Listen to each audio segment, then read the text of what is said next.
Hi, I'm Megan. Welcome to today's live reading of Atonement by Winter Austin, presented by Itsy Bitsy Book Bits. Join me. Chapter 1. Once she looked into the lenses, she embraced death. Deputy Nicolette Rivers settled against the Remington's cheek weld and peered through the low-poled scope. 500 yards away, in a two-story farmhouse with chipped white paint flanking off the wood siding, a domestic situation had turned volatile. For the first time in more than 3 years, Nick was called on to use skills she had hoped to never use again. While the sheriff wanted to negotiate a peaceful end, he wasn't stupid enough to keep Nick on the sidelines. He needed her eyes on the target, the out-of-control man standing over the cowering woman and her 3 children. Nick's mouth drew into a thin line. She'd chosen this area for its lack of hostility and crime, had chosen Nowheresville, Iowa, because there wasn't a need for a former Marine sniper. Nick regretted putting her special skills on her resume. "This is Rivers reporting in. I'm in position," she said into her mic receiver. "Go ahead," Sheriff Hamilton replied. The sheriff's command post was on the opposite side of the house from her position. The abandoned truck made for a perfect spot. It was the right height from the bed to the roof, leaving her able to rest on the rusted frame and lean into her scope. And the huge uncovered picture window at the back of the house gave her access to the hostage situation. Nick rattled off the position of each person in the room, the layout as far as she could see, and what the subject was doing. All info the sheriff expected, knowing he'd use it as he negotiated. Inside the house, the man lifted a bottle of liquor to his lips and guzzled. His actions tugged up the bottom of his shirt and revealed more surprises. Male subject, Dusty is drinking. He's carrying a 20 gauge and has a 9mm tucked into his pants waistband. Do you copy? Copy that, Rivers. Before the sheriff's link fully closed, Nick heard a fellow deputy's protest in the background. He'd been harassing Hamilton to be allowed to talk to the target, his cousin, and was denied. In fact, Deputy Doug Walker had been ordered to leave the premises before Nick hiked off to grab her rifle and get into position.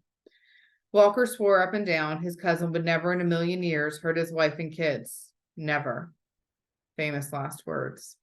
Nick blew air between her puckered lips, another disgruntled husband taking matters into his own hands. She ground her teeth, popping her jaw. Even at 500 yards away, she could sense the tension flowing from the man. The loophole put her right there in the middle of the action, minus the noise. Dusty threw the now empty bottle. His wife and kids recoiled. The younger of the bunch ducked her head into her mother's neck. Words were exchanged between the adults. Dusty's face turned a ripe shade of crimson. He waved the shotgun at the front of the house. Suddenly, he jerked straight as a board then rotated. An ugly scowl crossed his face as he stomped out of sight. He's left my visual. Stay steady. He's probably answering the phone. A bead of sweat slithered between Nick's shoulder blades. More formed on her upper lip. She was resting in full tactical gear. She should have set up the blind to protect her from the late September sun, but Hamilton worried the situation would escalate quickly, and he needed her on the rifle. The heat wave seeping through Iowa hurled her back to the Afghan climate. Don't go there, Nick. Focus on the target with the gun. Target, not Dusty. Old habits died hard. In the back of her mind, she knew that was a man inside the house, a father and husband with friends, families, and coworkers. But in the course of the day, maybe the week, he'd lost it and decided holding his family at gunpoint sounded like a good idea. She had to separate the situation from the personal aspect. Shut it down, Nick. You weren't trained to sympathize with the target. He's pointing a gun at children, endangering their lives, and that makes him a threat. The truck creaked under her as she shifted her weight. She needed to kneel. If she stood for too long, her back would start cramping from the weight of the Remington and being in a bent position. Nick blew at a stubborn strand of hair that had worked its way from under her cap. How long had it been since the call came in? 2 hours? She needed water. Where the hell was a spotter when she needed one? Inside the house, the wife's head darted back and forth. She must be looking for a means of escape. Her desire was thwarted when the target returned to view, a cell phone pressed to his ear. Since Nick couldn't hear the conversation, she assumed the sheriff had silenced his side of the comlink to keep her focused. The target pointed the shotgun at one of his kids. Damn, Nick muttered. His face graduated from dark red to purple dotted with white blotches.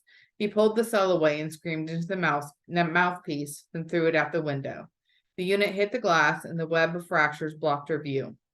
Shit, Nick lifted her head. Male subject has obstructed my visual, moving to secondary position on the other side of the house. Move fast, Rivers. Situation is on a hair trigger. Nick hoisted the Remington onto her shoulder. In her previous trek around the property to find the perfect shooting position, she'd managed to find a good backup. Hooking her rucksack on her elbow, she hopped out of the back of the truck and ran. The underbrush and brambles snagged at her pants. Recent rains had saturated the ground and it squished under her boots. But nothing was stopping her. She wouldn't lose an innocent on her watch. Rivers, be advised, I'm attempting to make contact again. Copy.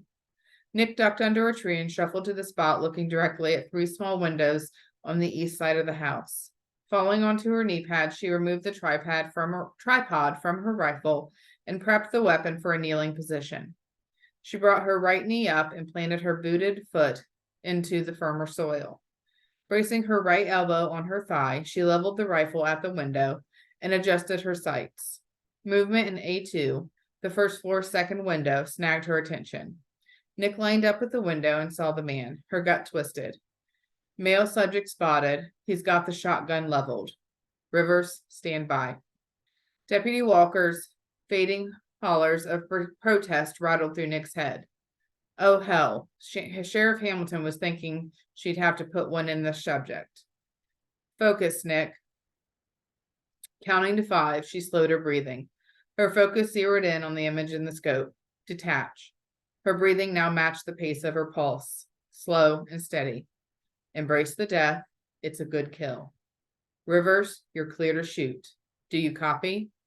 Copy. Negotiations had broken down. Male subject was a risk. Nick's finger curved around the trigger. A brilliant flash inside the house made her blink.